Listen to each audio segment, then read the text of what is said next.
semuanya, perkenalkan nama saya Yohana. Saya merupakan mahasiswa program studi pendidikan guru sekolah dasar Fakultas Pendidikan Bahasa Unika Atmajaya. Pada kesempatan kali ini, saya akan membagikan pengalaman saya terkait proyek STEM pada tingkat sekolah dasar. Semoga bermanfaat.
Adapun proyek STEM dalam pembelajaran SD yaitu terdapat dalam mata pelajaran IPA dan matematika. Dalam mata pelajaran IPA terdapat dalam jenjang kelas 5 sekolah dasar dengan materi suhu dan kalor.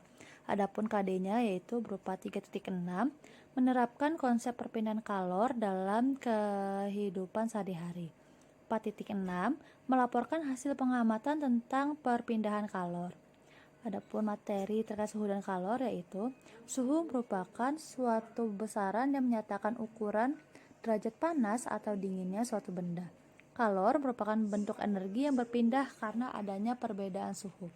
Perpindahan kalor terbagi menjadi 3, yaitu konduksi, konveksi, dan radiasi. Konduksi merupakan perpindahan panas secara merambat. Artinya, perpindahan kalor pada suatu zat tersebut tidak disertai dengan perpindahan partikel-partikelnya. Selanjutnya ada konveksi. Konveksi merupakan perpindahan panas secara mengalir, yang artinya perpindahan panas melalui aliran yang zat perantaranya ikut berpindah. Yang terakhir ada radiasi. Radiasi merupakan perpindahan panas tanpa melalui zat perantara. Dalam materi suhu dan kalor, termos merupakan media yang tepat dalam pengaplikasiannya. Termos memiliki bagian-bagian seperti tutup sumbat termos, dinding dalam kaca, dinding luar kaca, air, ruang hampa udara atau vakum, dinding pelindung kaca, dan karet penahan kaca. Dalam bagian-bagian ini memiliki fungsi-fungsi seperti yang pertama, tutup sumber termos biasanya terletak di bagian paling atas, berfungsi untuk menutup termos setelah isi dengan air panas. Tapi, tutup ini juga berfungsi untuk mencegah adanya perpindahan kalor secara konduksi. Yang kedua, dinding kaca. Dinding kaca berfungsi untuk mencegah perpindahan kalor dari air panas agar tidak diserap oleh dinding. Yang ketiga, ada dinding luar kaca. Selain dinding dalam kaca, ternyata ada juga bagian dinding luar kaca yang berfungsi untuk mencegah perpindahan kalor secara radiasi.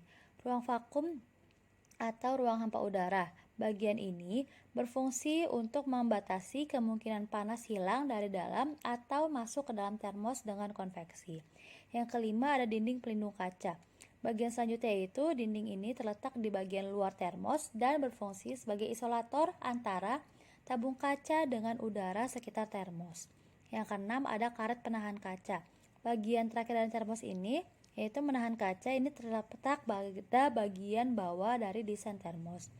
Berfungsi untuk menjaga posisi botol atau bagian dalam kaca agar tetap berada di tempatnya dan tidak berubah.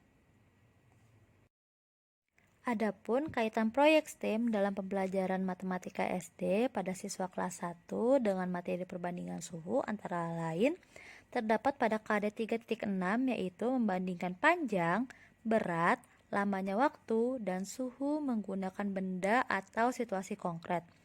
Dalam KD 4.6 yaitu mengurutkan benda atau kejadian atau keadaan berdasarkan panjang, berat, lamanya waktu, dan suhu. Dalam materi perbandingan suhu ini, guru dapat mengajarkan siswa bagaimana cara membaca termometer dengan baik dan benar, juga mengajarkan siswa bagaimana cara menghitung perbandingan suhu dengan mengamati perubahan suhu dalam kurun waktu beberapa selang waktu. Kaitan proyek STEM dalam kehidupan sehari-hari dapat kita lihat dalam dua peristiwa, yaitu peristiwa memasak air dan peristiwa api unggun. Radiasi dapat kita lihat pada saat kompor dinyalakan, maka keluarlah api yang menghasilkan panas. Konveksi dapat kita lihat pada saat air yang dipanaskan di atas kompor lama-kelamaan akan mendidih. Nah, konduksi dapat kita lihat pada saat perpindahan panas tersebut dari api menjalar ke dalam bagian panci hingga ke gagang panci pun terasa panas. Pada peristiwa api unggun, pada saat api dinyalakan, api tersebut menghasilkan panas. Panas tersebut dapat dirasakan oleh tubuh kita sehingga kita merasakan hangat.